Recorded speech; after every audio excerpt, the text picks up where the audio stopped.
Ubos po ba ng ubos ang inyo pong kaperahan mga bossing? Maaaring malas ang kulay ng inyo pong pitaka kung bakit lagi kang walang pera.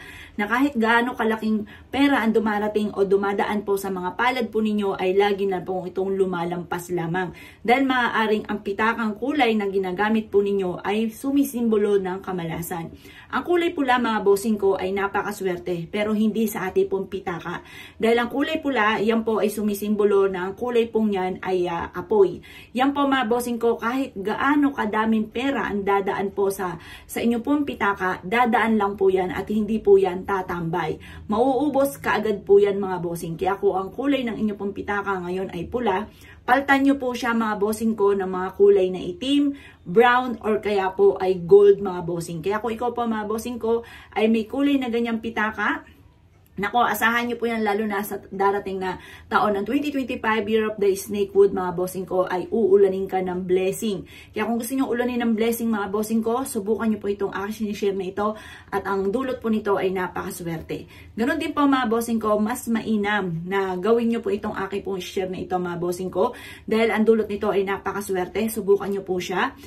Mas mainam mga bossing ko, palitan nyo po ang kulay ng inyo pong wallet na kulay blue. Malas din po yun.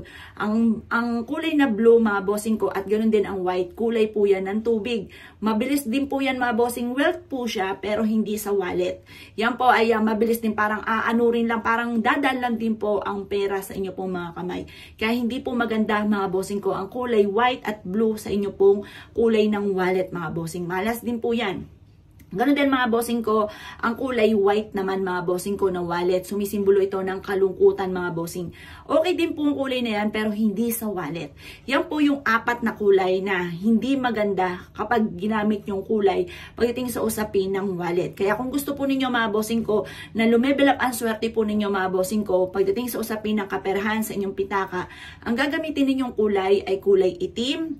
Kasi ang itim, hindi ka maubusan dyan ng pera. Or kaya, kahit gumagastos po kayo, may mga dumarating na pera po muli. Na mapapasin po ninyo, hindi ka mauubusan. Ganun din po mga bossing ko, napakaswerte ng kulay brown or kulay gold. Asahan nyo po yan kung na-issue po na hindi ka naubusan ng pera, yung mga kulay na yan ang inyong gagamitin. At wag na wag kang gagamit ng kulay na red, blue, white, at ganoon din po, pink. Yan. Yung mga pink mga bossing ko, sa iba po yung pamamaraan ginagamit, pero hindi sa ating pong pitaka.